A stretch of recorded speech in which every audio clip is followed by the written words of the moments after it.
Ya, smart listener, kesehatan tubuh merupakan salah satu hal yang penting untuk kita jaga. Karena tubuh adalah modal utama untuk menjalani aktivitas sehari-hari. Nah, aktivitas tidak akan dapat berjalan apabila tubuh dalam keadaan sakit. Nah, oleh karena itu penting ya untuk kita mempunyai asuransi kesehatan, fasilitas pemerintah berupa JKN, Jaminan Kesehatan Nasional yang dikelola oleh BPJS Kesehatan.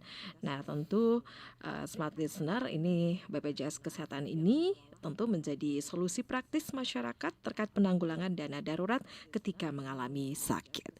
Nah, untuk hari ini Smart Listener di spesial program untuk hari ini di Morning Drive untuk edisi hari ini di Jumat tepatnya di 2 Februari 2024 kita akan ngobrol ya bersama dengan tamu spesial saya yang saat ini sudah hadir di studio. Langsung saja kita sapa.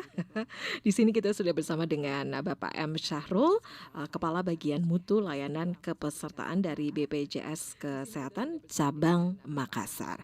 Assalamualaikum warahmatullahi wabarakatuh. Selamat pagi Pak Syahrul. Waalaikumsalam warahmatullahi wabarakatuh. Selamat pagi Ibu Mirza. Ya, sehat ya Pak ya. Alhamdulillah sehat. Ya, ya dan untuk hari ini Pak Arul ya. Iya boleh. Enaknya Pak Arul aja ya. Pak Arul untuk hari ini kita akan ngobrol nih ya terkait transformasi BPJS Kesehatan di 2024 dan untuk transformasinya itu di 2023 kemudian di 2024 itu seperti apa, kemudian juga layanannya ya. Iya, Oke. betul. Nah, Pak Arul, kalau kita berbicara nih mengenai BPJS Kesehatan ya. Nah, sebenarnya bagaimana sih BPJS Kesehatan cabang Makassar ini itu menggambarkan perubahan atau transformasi yang terjadi misalnya nih dari 2023 ya, kemudian di 2024 ini seperti apa Pak Arul? Iya, Silakan. baik Bu Ya. Mirza. Jadi tepat sekali kami di BPJS Kesehatan sejak tahun 2023 malah. Jadi kami fokus itu menjadi transformasi mutu layanan. Oh gitu. Itu yang menjadi fokus kami bahkan sampai dengan di tahun 2024 ini. Jadi apa yang menjadi fokus utama kami dalam hal transformasi mutu layanan, bagaimana kami BPJS Kesehatan memberikan layanan yang mudah, cepat, dan setara. Jadi 3 hal itu merupakan poin penting dalam hal transformasi mutu layanan yang akan kami lakukan sejak 2023 sampai dengan 2024. Nah, perubahan-perubahan yang kami lakukan tersebut itu terlihat adanya impact. Nah, alhamdulillah di awal tahun ini kami telah mendapatkan hasil indeks kepuasan peserta. Oh gitu Iya, ya. jadi kepuasan peserta itu penilaian kepuasan peserta itu kami lakukan 1 kali 1 tahun yang dilaksanakan oleh vendor pihak ketiga. Jadi tanpa intervensi dari BPJS Kesehatan. Alhamdulillah di tahun 2023 itu mengalami peningkatan untuk kepuasan peserta dari indeks 86% di tahun 2022 meningkat di 2023 menjadi 91,03%. Seperti itu. Selain di indeks kepuasan peserta, kami juga ada penilaian pemahaman masyarakat terhadap JKN. Itu juga mengalami peningkatan dari tahun 2022 menjadi 2023 itu sebesar 90%. Wow. Di 2022 kemarin hanya 80%. Artinya kami bisa menyimpulkan bahwa memang pada saat di tahun 2022 itu tingkat pemahamannya masih rendah. Namun dengan berbagai upaya yang kami lakukan melalui sosialisasi itu terjadi peningkatan. Nah, kita ketahui bahwa semakin meningkatnya pemahaman, tentunya diharapkan peserta dalam hal ini peserta JKN tidak menemukan kendala pada saat berobat di fasilitas kesehatan. Seperti itu. Jadi terjadi peningkatan ya, Iya. baik itu dalam hal pemahaman masyarakat ya terkait JKN ini, kemudian juga indeks kepuasan pelayanan ya. Peserta, Peserta. indeks kepuasan peserta. Oke. Nah, tadi seperti diinformasikan ya untuk terjadi peningkatan pemahaman kepada masyarakat. Yang sebenarnya nih Pak Arul, dulunya untuk pemahaman masyarakat terhadap JKN ini seperti apa sebenarnya? Itu bisa digambarkan tidak, Pak? Iya. Iya. Jadi seperti ini. Ternyata masih banyak kita ya Saya bilang kita, karena Iya saya betul. pun peserta BPJS Iya iya, Kesehatan. heeh. Kita itu belum terlalu paham apa yang menjadi hak dan kewajiban Kewajiban kita kita. sebagai peserta BPJS Kesehatan. Nah, Mhm. selain hak dan kewajiban juga ternyata bagi mereka yang sama sekali belum pernah mengakses layanan kesehatan, memang Mhm. dia belum tahu bagaimana sih cara memanfaatkan Iya. kartu JKN atau kartu BPJS Kesehatan di fasilitas kesehatan. Mhm. Sehingga kami berupaya bagaimana benar-benar melaksanakan sosialisasi Mhm. secara Mhm. masif terkait hak dan kewajiban Mhm. untuk semua segmen. Mhm. Jadi mandiri, jadi kan kalau BPJS Kesehatan itu ada 2 segmen besar kepesertaan. Iya. Yang Mhm. pertama itu adalah peserta penerima bantuan yuran. Mhm. Mungkin Bu Mirza pernah mendengar yang gratis, Oh yang ya ya. KIS ya. Oh begitu ya. Iya, jadi Mhm. KIS ya. Kalau di masyarakat luas taunya KIS itu gratis, padahal Mhm. KIS itu adalah identitas kartu Indonesia Sehat. Saya Oke. pun Bu Mirsa pun sebenarnya kartunya adalah KIS. Nah, Mhm. jadi yang penerima bantuan yuran itu masyarakat nggak mengeluarkan uang dari kantongnya, Mhm. tapi yurannya dibayarkan oleh pemerintah, baik Mhm. itu pemerintah daerah maupun pemerintah pusat. Mhm. Nah, kalau ada bantuan yuran, ada juga bukan bantuan yuran, bukan penerima bantuan yuran, yang Mhm. terdiri dari pekerja penerima upah Mhm. seperti Mhm. PNS, pegawai swasta, anggota DPRD, kepala desa dan lain-lain yang menerima gaji. Mhm. Nah, Mhm. yang bukan penerima upah itu yang mandiri. Oke, Ya, ya. yang menyediakan yurannya itu secara nominal, kelas Mhm. 1, kelas 2 Dan dan kelas kelas 3 3. Mhm. seperti itu. Tapi kalau sebenarnya untuk yang kita pegang untuk saat itu memang termasuk untuk JKN KIS juga gitu ya? Iya, iya. Jadi produknya tetap satu, JKN KIS kayak Oh, gitu. oke ya. Itu ya. Nah Iya. biasanya nih ya, kita berpikir ya pada saat kita sakit baru apa langsung ini bingung. Pada saat Mm-mm. harus dirujuk, ini ya baru kita berpikir, aduh gimana nih untuk apa untuk perawatannya, biayanya dari mana gitu kan? Iya, Nah sebenarnya hal ini memang kita harus bisa antisipasi ya dari iya, jauh-jauh hari ya Pak Arul. Nah iya, tadi ya seperti informasikan untuk bagaimana meningkatkan pemahaman masyarakat terhadap pentingnya untuk JKN ber-JKN. Iya, kesehatan ini ya, iya, dalam arti BPJS kesehatan ini.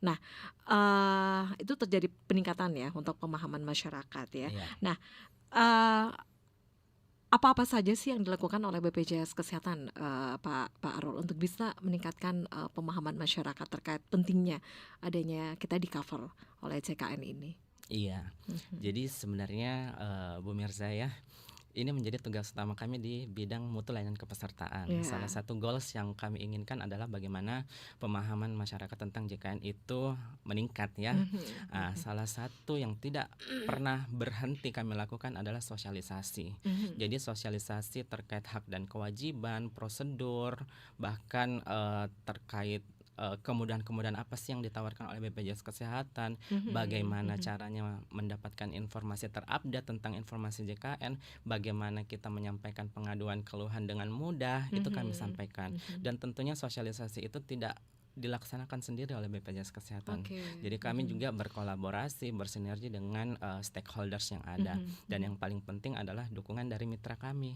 Mitra Mhm. kami adalah fasilitas kesehatan, Fasilitas seperti itu. kesehatan. Karena kan kita tidak pungkiri ya, pengaduan dan keluhan itu paling banyak ketika Mhm. peserta atau masyarakat mengakses di fasilitas kesehatan. Fasilitas kesehatan. Sehingga kami di rumah sakit itu ada namanya PIPP. Mhm. PIPP Mhm. itu adalah orang yang ditunjuk oleh manajemen rumah sakit. Mhm. Jadi Mhm. PIPP itu kepanjangannya Petugas Informasi dan Penanganan Pengaduan. Mhm. Jadi Mhm. secara jelas kepastian PIPP-nya ada sehingga peserta tidak perlu lagi Mhm. bingung di mana sih saya bisa mendapatkan informasi terkait JKN atau di mana sih saya bisa menyampaikan pengaduan ketika saya di Mhm. rumah sakit.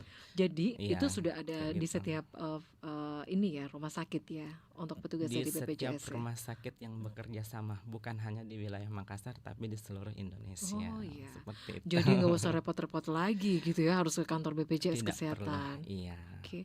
Nah, kalau sekarang ini apa sih yang menjadi perbedaan ya Pak Arul kalau dulu kan kalau mamanya kita ingin menjadi anggota ataupun kepesertaan dari JKN kesehatan ini itu kan biasanya itu dilihat ya, dalam satu kakak itu kan biasanya kita bisa sendiri gitu ya. Tapi kalau Iya, sekarang ini itu dalam satu kakak itu harus semua ya. iya, Ya. Bisa dijelaskan itu iya, baik. seperti apa sih untuk ininya aturannya ya, Pak Arul? Iya, betul Ya. sekali. Jadi mungkin pada kesempatan kali Mhm. ini kami menyampaikan kembali bahwa memang terdapat perubahan kebijakan. Mhm. Kebijakan dalam hal pendaftaran. Ya. Di mana dulu pada saat era BPJS pertama kali Mhm, beroperasi, mhm. peserta bisa mendaftarkan Sendiri gitu ya, sendiri-sendiri aja, sendiri yang ya. sakit aja dalam satu kartu Mhm, keluarga. mhm. Nah, saat ini kewajiban peserta salah satunya adalah mendaftarkan seluruh anggota Anggota keluarga. keluarga. Karena kita ketahui bahwa BPJS Kesehatan prinsip utamanya adalah gotong royong. Iya, Mhm, kita bisa mhm. bayangkan apa akibatnya kalau yang mendaftar hanya yang sakit saja. Iya, jadi istilahnya ada subsidi gitu ya, subsidi silang gitu ya. Menjadi poin penting memang Iya, mhm. eh, di BPJS Kesehatan adanya sharing, gotong Mmm, royong, yang sehat membantu yang sakit, yang kuat membantu yang lemah, yang mhm, kaya membantu yang miskin, yang mhm. muda membantu yang sakit. Sakit ya, Iya, kayak gitu. mhm. Jadi gitu ya Iya, untuk jadi mhm. untuk saat ini seluruh yang terdaftar dalam kartu keluarga wajib Iya. didaftarkan. Jadi kalau misalnya nih dalam, satu keluarga ya, ada yang, meninggal gitu ya Iya, misalnya. Nah itu gimana? Seperti apa, itu prosedurnya Pak iya, Arul? iya. Jadi nah, yang ini juga kami tekankan terus di sosialisasi. Mhm. Kewajiban berikutnya selain mendaftarkan secara lengkap, Iya, kewajibannya adalah melaporkan perubahan melaporkan. data. Mhm. Apapun perubahan yang terjadi ya. Kalau misalnya di pekerja penerima upah, kalau Mhm. misalnya ada perubahan golongan, perubahan pangkat, itu Mhm. wajib dilaporkan karena itu Mhm. menyangkut dari hak kelas perawatan yang berikan. Nah, Mhm. kalau peserta mandiri, apa yang paling penting juga adalah apabila ada salah satu anggota keluarga yang meninggal dunia. Iya, iya. Iya, Mhm. jadi itu perlu dilaporkan karena Mhm. kenapa? BPJS akan melakukan update Mhm. data karena BPJS tidak akan pernah tahu ketika tidak ada pelaporan dari peserta yang bersangkutan. Artinya kami masih Mhm. menganggap hidup dan Iya, iurannya terus terus berjalan. Ya, berjalan sehingga ya. solusinya apabila ada salah satu anggota keluarga yang meninggal itu segera dilaporkan di kantor BPJS Kesehatan. Mhm. Gunanya untuk penyesuaian iuran. Iya, Jadi kita iya. memperhitungkan iurannya sejak meninggal ya. Mhm. Mhm. Karena terus menerus Itu akan jalan jalan gitu ya. berjalan Iya. ketika tidak ada laporan meninggal dunia Iya, kayak BPJS gitu. juga nggak tahu ya ini orangnya masih hidup kah atau Iya, meninggal gitu ya. iya, Jadi memang penting ya kalau iya, misalnya ada yang meninggal begitu itu harus dilaporkan ya, iya. Pak Arul ya. Namun kami Ya. ada bentuk sinergi juga Mhm. untuk menjawab tantangan ini. Karena kalau untuk menunggu pelaporan kan pasif ya, Mhm. sehingga kita memang bersinergi juga dengan Dukcapil Oh setempat. begitu ya. Iya, jadi Mhm. kami juga meminta data Mhm. masyarakat yang meninggal, Mhm. sehingga kita konekkan seperti itu. Iya. Jadi untuk kerjasamanya seperti itu ya Iya, dari Disdukcapil ya. iya, Makanya itu ya smart listener kalau seumpamanya ada anggota keluarga Anda yang berpulang yang meninggal ya sebaiknya lapor ya, iya, lapor uh, baik itu di tingkat RT RW dan juga misalnya juga langsung ke adanya pembaruan data gitu iya, ya. betul Ya, sekali. oke. Dan smart listener untuk perbincangan di pagi hari ini masih bersama dengan Pak Arul. Kita juga mengundang Anda untuk bisa berinteraksi ya. Untuk WhatsApp-nya, WhatsApp Smart FM Makassar di 0811 46 10 11, sekali lagi di 0811 46 10 11. Kemudian untuk live chat di channel YouTube Smart FM Makassar. Anda jangan kemana-mana, kami akan kembali sesaat lagi. Ya, terima kasih Smart Listener. Anda masih bersama kami di special program untuk hari ini masih talk show ya bersama dengan Pak Arul di sini, Kepala Bagian Mutu Layanan Kepesertaan BPJS Kesehatan Cabang Makassar. Dan kita masih ngobrol ya terkait transformasi BPJS di 2024 ini.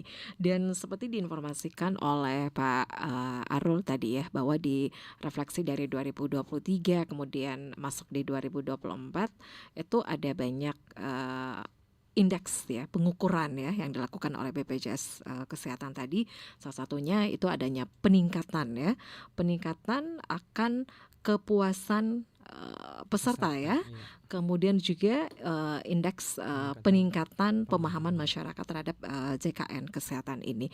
Dan tadi seperti informasikan juga Pak Aro, untuk transformasi ya di 2023-2024 ini apa yang sudah dilakukan oleh BPJS Kesehatan? Iya, jadi seperti di awal tadi disampaikan bahwa fokus kami dalam hal transformasi mutu layanan adalah memberikan layanan yang mudah, cepat dan setara. Nah, kemudahan yang kami berikan itu terbagi dua. Jadi kemudahan dalam hal administrasi di kantor cabang. Jadi kami melakukan simplifikasi alur. Misalnya seperti apa tuh? Simplifikasi alur yang dulunya itu semua keperluan harus selesai di loket. Namun untuk saat ini kami menyediakan namanya Service Officer Mobile. Jadi kami siapkan satu petugas yang mendatangi satu-satu peserta yang datang ke kantor di tempat duduknya untuk menanyakan kebutuhan, kemudian diselesaikan pada saat itu juga. Apakah ini juga termasuk dari layanan inovasi ataupun teknologi terkini yang diterapkan oleh BPJS Kesehatan atau seperti apa? Inovasi layanan, tapi ini masuk dalam yang bukan digital. Oh gitu iya. Ya. Jadi nanti SO Mobile itu menyelesaikan kebutuhan-kebutuhan sederhana tanpa peserta harus menunggu lama-lama. Jadi antriannya di-cut. Oh gitu. Iya, jadi tanpa harus menunggu untuk diselesaikan di loket. Tadi selain ada SO Mobile, yang berbasis digital adalah kami sediakan namanya Aman. Aman itu adalah anjungan mandiri. Jadi kita seperti yang di bandara ada check-in sendiri, kalau di BPJS Kesehatan ada anjungan mandiri. Jadi kalau misalnya datang ke kantor BPJS Kesehatan itu nggak perlu masuk lagi ke kantor, tapi bisa mengecek secara mandiri. Oh gitu ya. Apa saja yang dicek, status kepesertaan, kemudian besaran tunggakan, bahkan untuk eksekusi data kepesertaan itu bisa langsung oleh orangnya tanpa harus di loket. Ya? Seperti perubahan data fasilitas kesehatan tingkat pertama, mau pindah Vaskes itu bisa langsung di situ. Kemudian peserta mandiri yang mau melakukan perubahan kelas yang sebelumnya anggaplah dia di kelas 1 mau turun ke kelas 3, itu bisa langsung di anjungan mandiri. Oh gitu. Iya, jadi self service begitu. Oh, self service. Iya, jadi itu salah satu kemudahan-kemudahan yang kami berikan di kantor cabang. Nah, selain simplifikasi alur tadi, kami juga ada simplifikasi berkas. Nah, itu seperti apa tuh, Pak? Jadi beberapa berkas-berkas yang dulunya banyak yang harus disiapkan oleh peserta itu kami lebih simpelkan lagi sesuai dengan kebutuhan dan esensi kebutuhan data. Dan yang paling penting peserta tidak perlu lagi membawa dokumen-dokumen dalam bentuk fotokopi. Waduh. Iya. Itu kebayang ya dulu ya. Iya, repotnya betul. Seperti itu. Iya, jadi peserta cukup bawa diri.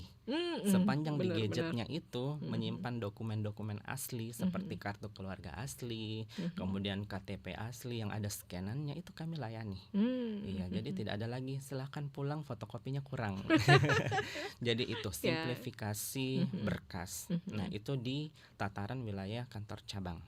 Nah, kalau di fasilitas kesehatan itu kemudian yang kami berikan adalah di fasilitas kesehatan itu cukup menunjukkan NIK pada KTP. Jadi tidak perlu lagi kartu fisik BPJS Kesehatan, karena NIK pada KTP kita itu sudah sinkron dengan data Dukcapil. Dan ini masuk dalam janji layanan yang diberikan oleh fasilitas kesehatan. Jadi menerima KTP sebagai identitas tunggal peserta JKN. Oke. Iya. Nah, selain itu di fitur, nah ini sudah berbasis teknologi. Di fitur aplikasi Mobile JKN itu menyediakan fitur pendaftaran pelayanan. Artinya peserta bisa mengambil antrian secara online dari rumah. Oh gitu. Sebelum datang ke fasilitas kesehatan, sehingga tidak perlu lagi misalnya Bu Mir datang ke rumah sakit dari subuh hanya untuk mengambil antrian. Kok tahu sih? Iya, kan fenomenanya seperti itu. Benar, jadi benar. memang fokus kami adalah bagaimana isunya bukan lagi padatnya antrian di rumah sakit. Jadi bagaimana antrian terurai. Jadi bukan mengurangi orang yang datang untuk berobat, tidak, tapi mengurai antrian yang ada dengan cara implementasi antrian online. Jadi ini berlaku untuk FKTP yang dasar dan FKRTL. Nah, itu yang berbasis digital. Iya. Itu beberapa hal yang sudah dilakukan ya. Yang sudah dilakukan itu baru sedikit yang saya sampaikan. Oke, kita lanjut lagi sebentar, Pak Aro. Iya, baik. Ada banyak ya transformasi layanan digital ya yang dilakukan oleh BPJS Iya, Kesehatan ya.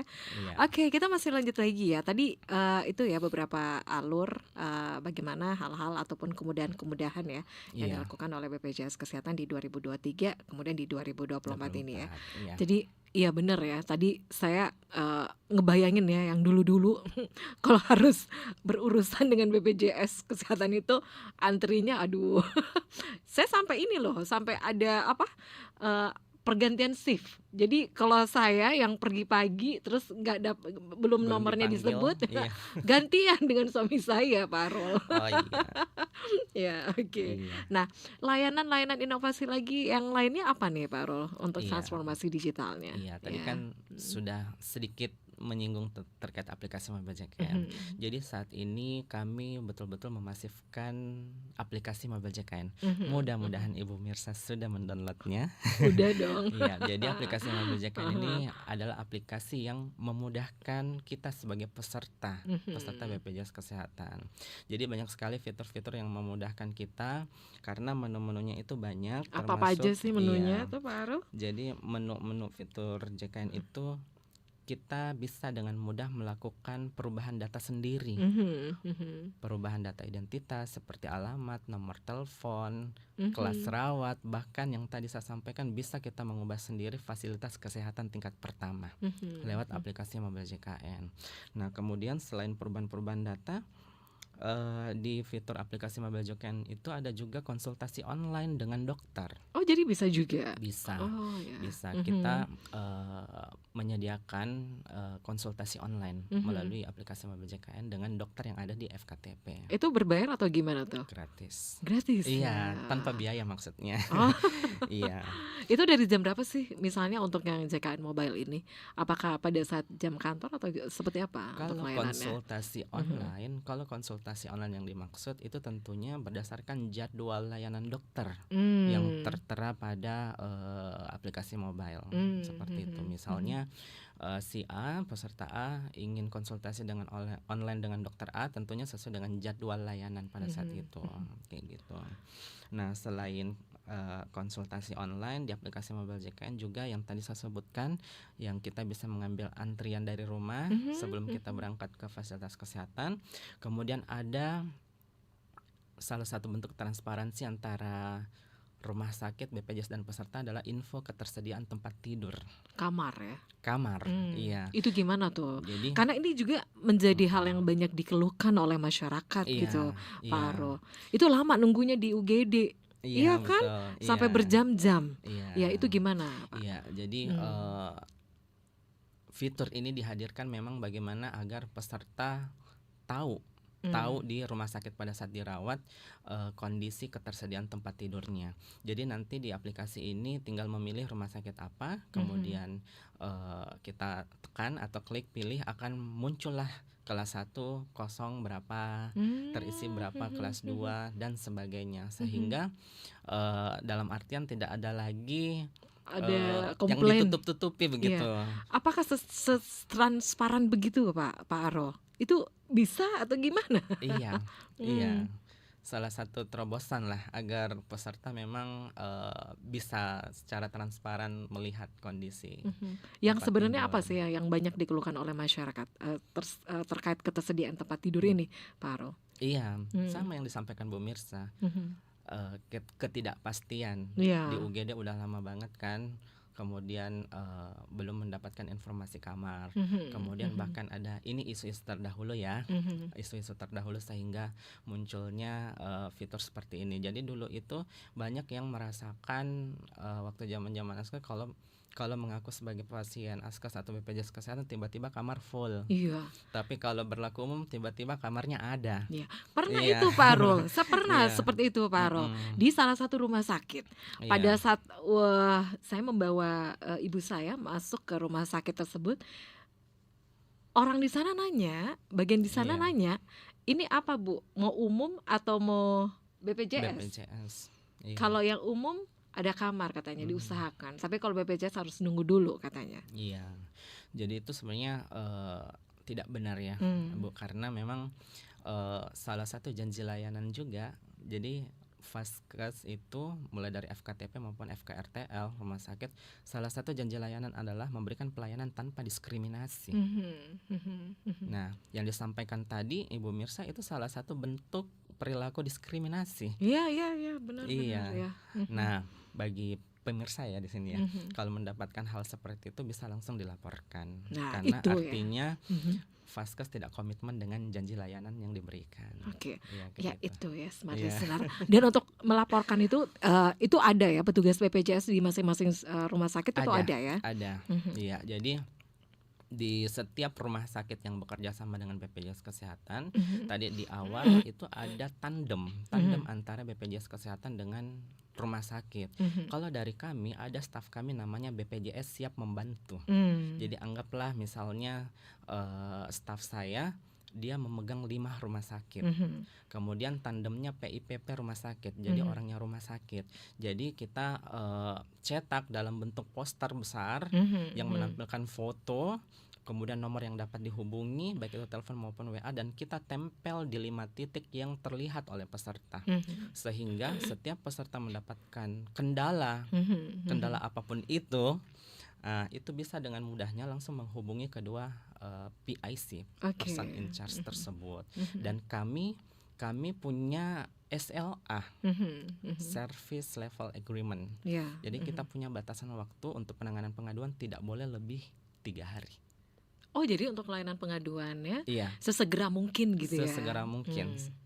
Tidak boleh lebih dari 3 hari ya. Iya. Jadi itu ya Smart Listener tadi ya dari beberapa komplain ya yang biasa nih yang dilakukan oleh masyarakat ya pada saat terjadi ada yang sakit kemudian dirujuk gitu ya, lama ya menunggu kamar, kemudian ada komplain-komplain lainnya itu segera ya. Jadi di rumah sakit itu ada yang tertera gitu ya? Ada. Flyer tertera? Poster. Dalam bentuk poster yang kami wajibkan ditempel. Iya, di tempat-tempat yang terlihat. Jadi itu ya, nggak ada kata istilah lagi di apa nanti diundur-undur lagi, tapi sesegera ya harus dilaporkan ya. Oke. Nah, Smart Listener, kita masih lanjut lagi ya. Oke, untuk layanan transformasi digital yang dilakukan oleh BPJS. Tapi itu ya Pak Arul ya, ada banyak hal ya yang dilakukan untuk layanan transformasi digital oleh BPJS Kesehatan. Tapi sebenarnya untuk bisa memberikan layanan yang excellent, layanan yang maksimal kepada masyarakat gitu ya, adakah hambatan-hambatan ataupun tantangan ke depannya itu seperti apa sih Pak? Apalagi untuk di 2024 ini, apa yang menjadi PR dari BPJS Kesehatan Pak Arul? Iya, jadi tentunya hambatan yang pasti ada ya, hambatan dan tantangan. Nah, hambatan dan tantangan sebenarnya tidak menjadi penghambat malah ya, tidak menjadi penghambat dalam hal mutu layanan, transformasi mutu layanan ya, karena kami tetap melakukan yang namanya kolaborasi dan sinergitas. Jadi perlu kita ketahui bahwa program JKN sebenarnya bukan milik BPJS Kesehatan, tapi memang program JKN ini adalah milik kita bersama. Jadi ada beberapa yang menentukan keberhasilan program JKN ini mulai dari peserta itu sendiri, kemudian BPJS sebagai penyelenggara, kemudian pemerintah sebagai regulator, dan tentunya fasilitas kesehatan sebagai penyedia layanan kesehatan. Seperti itu. Jadi untuk menjawab tantangan dan hambatan yang ada, memang dibutuhkan kolaborasi, peran masing-masing stakeholder sesuai dengan fungsi dan kewenangannya, seperti itu. Oke, Pak Rul, untuk BPJS Kesehatan Sabang Makassar ini seperti diinformasikan ya, berkolaborasi dengan penyedia layanan kesehatan dan pihak terkait lainnya untuk meningkatkan pelayanan dan aksesibilitas bagi peserta. Apa yang dilakukan Pak Rul? Iya. Kolaborasi itu tidak hanya juga kami lakukan di penyedia layanan kesehatan, tapi juga ada non layanan kesehatan. Misalnya seperti Kalau apa? layanan kesehatan tentunya ada janji layanan yang diberikan oleh FKTP maupun FKRTL kepada peserta. Jadi ini sudah diimplementasikan di tahun 2023 kemarin sebagai wujud upaya komitmen dalam hal mutu layanan peserta. Nah, di FKTP salah satunya janjinya adalah melayani NIK sebagai identitas tunggal, kemudian tidak ada biaya tambahan Jadi nggak boleh ada biaya tambahan sepanjang kita sudah dijamin sebagai JKN, itu seharusnya 0 rupiah. Oh Nggak gitu boleh ya. ada biaya tambahan, kecuali mungkin atas permintaan sendiri atau Iya. seperti apa. Kemudian mencarikan obat ketika terjadi kekosongan obat di apotik. Kemudian kalau puskesmas itu ada kebijakan 3 kali pelayanan untuk peserta-peserta yang tidak terdaftar, yang terdaftar di luar wilayah. Misalnya Bu Mirsa jalan-jalan pulang kampung, Terus kemudian sakit, iya. itu bisa mengakses di puskesmas di sana. Oh bisa, Iya, Pak. tanpa harus ke Makassar untuk melapor atau seperti apa. Jadi itu ada 3 kali layanan kayak begitu. Kemudian melayani konsultasi online itu di FKTP, kemudian melayani dengan ramah tanpa diskriminasi. Nah, Tidak itu ada juga perbedaan gitu tidak ya. ada perbedaan, itu janji dari FKTP juga. Nah, bagaimana dengan FKRTL? Kolaborasinya sama, juga memberikan janji layanan. Nah, yang membedakan dengan FKTP, FKRTL atau di rumah sakit itu janji layanannya adalah tidak ada batasan hari rawat. Oh, seperti apa itu Pak Arul? Jadi Hari rawat. Nah, pernah itu di waktu tahun kemarin ya, pernah isu juga viral bahwa BPJS hanya dilayani maksimal 3 hari. BPJS Dirawat inap, ya, cuma 3 hari saja. maksimal batas, hanya 3 ya. hari. Ada batas rawat inap. Iya. Nah, pada kesempatan ini kami mengklarifikasi, ya. Ada yang mengatakan seperti itu ya Pak Arul, bilang, Ada. ih sampai 3 hari Jako itu disuruh aku lagi keluar. Iya, gitu. iya. Ada Bahkan yang mengatakan seperti itu ya. Iya. Bahkan ada di beberapa peserta sosialisasi kami pada saat sesi diskusi, beberapa peserta pun menyampaikan ada oknum di rumah sakit yang masih menyampaikan seperti itu, bahwa BPJS hanya diberikan jaminan sampai 3 hari.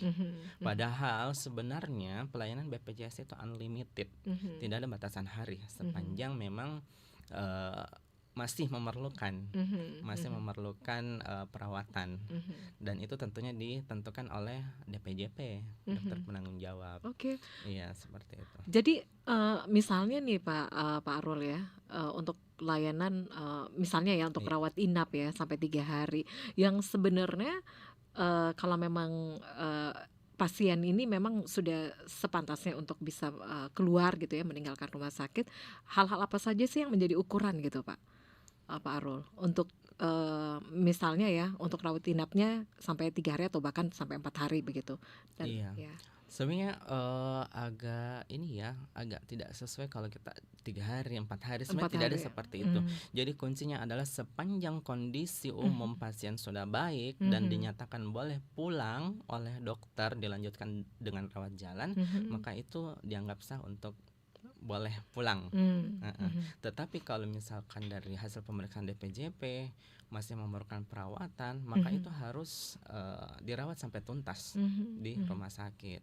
Jadi alangkah salah ketika misalnya masih membutuhkan perawatan, bahkan DPJP-nya bilang masih membutuhkan tindak lanjut apa dan sebagainya, tapi dikeluarkan hanya karena penjaminan BPJS hanya sampai 3 hari. 3 hari itu ya. yang salah dan itu keliru. Sehingga harus diluruskan bahwa penjaminan BPJS tidak seperti itu. Itu sempat ya terjadi pemikiran di masyarakat juga seperti itu ya. Oke. Ya ini oleh karena itu diluruskan ya oleh Pak Arul ya untuk pagi hari dan ini. Kami menginginkan apabila ada yang mengalami hal serupa dan masih di rumah sakit, segera laporkan. Iya, segera dilaporkan. Jadi jangan disimpan-simpan ya, jangan, Smart Listener. Oke. Kita masih lanjut lagi ya Pak Arul ya. Dan Smart Listener untuk Anda yang mau bertanya, ini ada live chat ya di channel YouTube Smart FM Makassar. Ini kita akan baca ya. Kita break dulu ya untuk sesaat, dan Smart Listener untuk Anda yang mau bertanya langsung aja, di sini ada Pak Arul. Buruan ya untuk WhatsApp di Smart FM Makassar di 0811461011, dan untuk live chat di channel YouTube Smart FM Makassar. Anda jangan kemana-mana, kami akan kembali sesaat lagi. Terima kasih Smart Listener. Kita masih lanjut lagi ya, masih bersama dengan Pak Arul di sini, dan kita masih berbincang transformasi BPJS di 2024. Pak Arul, ini ada beberapa chat yang udah masuk ya, kita baca dulu. Dari akun YBF. Nah, untuk peserta BPJS Kesehatan di kota lain, jika ingin pindah layanan, mesti datang ke kantor mana untuk urus perpindahan tersebut, katanya. Oh iya, Ya, baik. Terima kasih dari akun YBF ya. ya. Iya, mungkin belum terlalu detail ya layanan apa yang dimaksud. Mhm, Namun mhm, kalau misalnya arahnya ke layanan fasilitas kesehatan tingkat pertama, walaupun kita dari kota lain, sebenarnya kan kami datanya online ya. mhm, Jadi bisa kita melakukan di kantor cabang terdekat pada saat mhm, itu. mhm, Tapi karena kami juga menyediakan tempat-tempat yang tidak perlu ke kantor, itu kita bisa mengakses lewat aplikasi Mobile JKN. mhm, Jadi mhm. akun YBF tadi bisa mendownload di handphone, kemudian pilih aplikasi Mobile JKN, nanti ada menu perubahan data, Mhm, pilih mhm, menu perpindahan fasilitas kesehatan. mhm, Nanti mhm, silakan memilih karena peserta itu diberikan hak untuk berpindah FKTP atau mhm. fasilitas kesehatan tingkat pertama itu 1 kali dalam 3 bulan. Satu Satu kali dalam tiga 3 bulan, bulan. iya. Jadi tidak perlu khawatir misalnya, kalau saya pindah di sini selamanya dong saya di sini. Tidak. Jadi Mhm. untuk 3 bulan ke depannya kita bisa Memilih ya? berpindah, Mhm, memilih.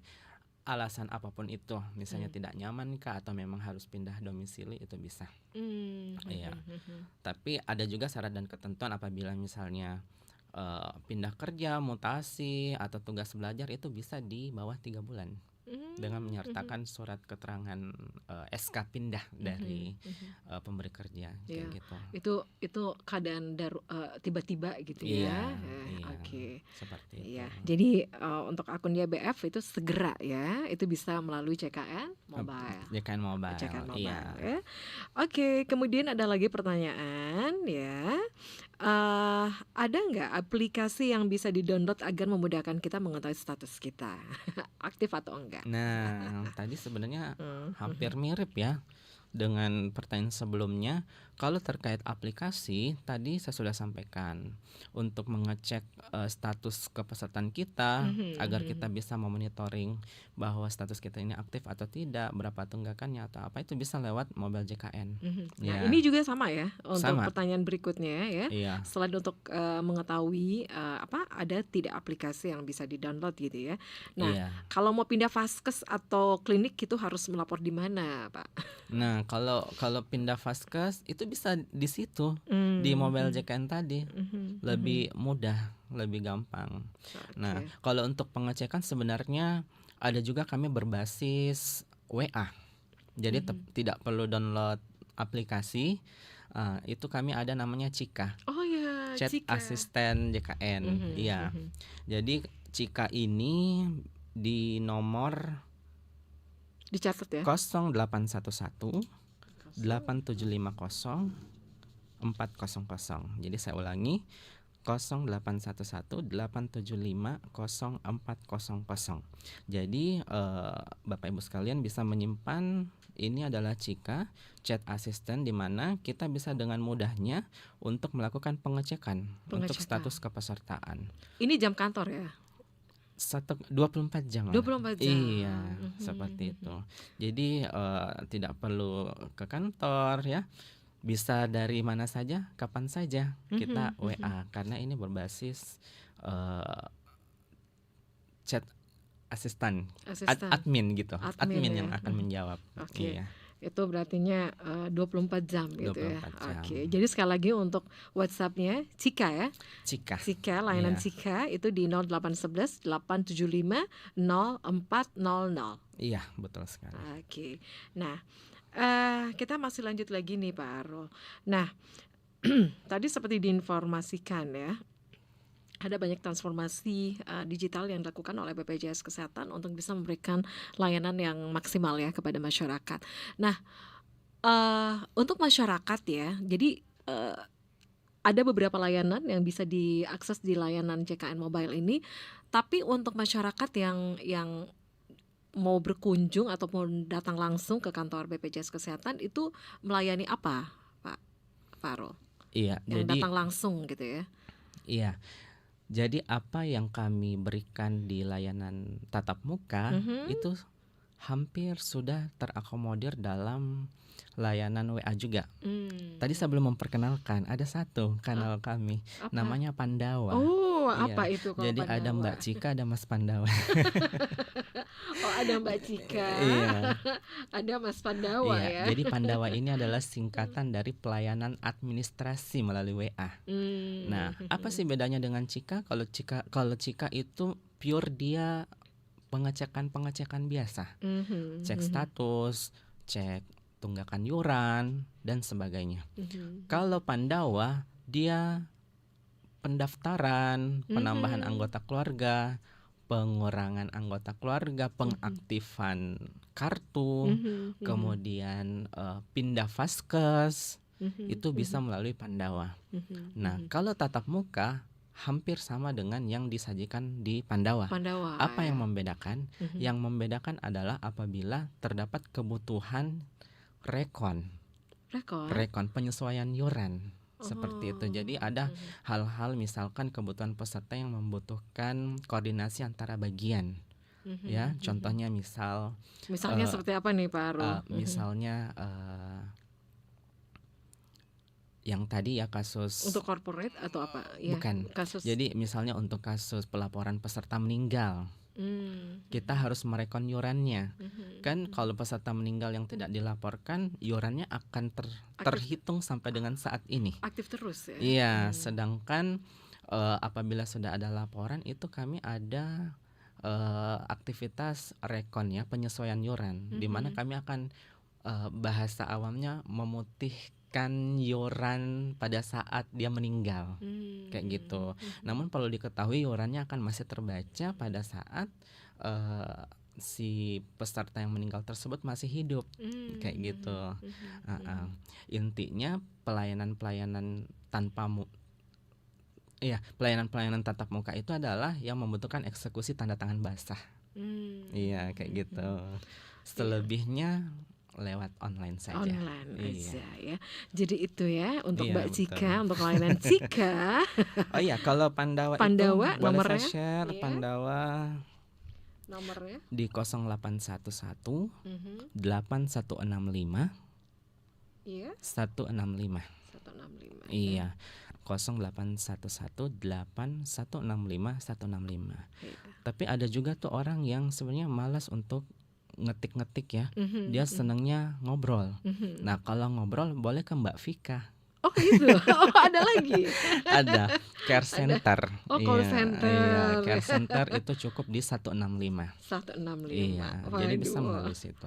Waduh, ini benar-benar sangat memudahkan ya Sobat Listener untuk Anda yang ingin mengakses layanan di BPJS Kesehatan ya. Jadi sekali lagi nih ya, untuk layanan Cika atau Mbak Cika, ini bukan nama gitu ya, tapi layanan Cika ya. Di 0811 875 0400. Kemudian untuk Pandawa tadi ya, untuk layanan Pandawa sekali lagi di 0811 8165 165. Kemudian untuk Vika itu call center di 165. Jadi untuk Cika dan juga Pandawa ini layanan melalui WhatsApp ya. WhatsApp. Iya. Dan itu 24 jam Smart Listener. Iya. Nggak ada batasan ya. Iya, betul.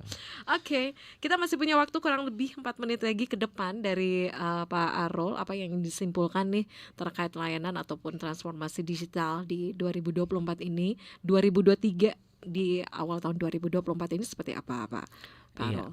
Tentunya kami dari BPJS Kesehatan terus berkomitmen dan meningkatkan mutu layanan kepada peserta. Salah satunya transformasi mutu layanan yang terus berlanjut di tahun 2024. Dan kami berharap juga kepada peserta untuk yang saat ini belum terdaftar JKN, ayo segera. Ya. Karena sakit unpredictable. Kita tidak akan pernah tahu kapan kita jatuh sakit, sehingga sedia payung sebelum hujan. Jadi jangan sampai nanti kita pada saat sakit barulah kelabakan kita mau mengurus mengurus BPJS Kesehatan. Karena untuk BPJS Kesehatan yang jenis mandiri itu ada masa tunggu 14 hari. Iya, jadi tidak bisa langsung aktif. Sehingga memang harapannya bagi masyarakat di luar sana yang belum ber-JKN, silahkan ayo segera kita terdaftar sebagai peserta JKN, karena JKN memberikan manfaat unlimited, seluas-luasnya. JKN ini adalah asuransi milik pemerintah. Ya. Iya, seperti itu. Oke. Kemudian yang telah terdaftar JKN jangan lupa untuk memastikan keaktifan. Jangan sampai kita saya sudah terdaftar, ternyata tidak sadar tidak aktif. Sama Apa saja sih kira-kira tidak bisa digunakan kayak apa sih gitu. kira-kira Pak yang menyebabkan kenapa dia tidak aktif? Iya, kartunya? jadi yang pertama kita dari segmen penerima bantuan iuran. Tentunya dia tidak aktif karena dia sudah dikeluarkan dari SK penerima, SK Kementerian Sosial. Jadi sudah dinyatakan tidak layak ya, atau meningkat status ekonominya seperti itu. Kalau dari pemberi kerja tentunya diberhentikan dari bekerja sehingga dia dinonaktifkan oleh pemberi kerja. Kalau dari mandiri pasti pemirsa tahu yang menyebabkan tidak aktif sementara adalah tidak membayar iuran. Menunggak seperti itu, sehingga perlunya kita memastikan keaktifan kepesertaan kita. Bagaimana caranya? Melalui Cika ya.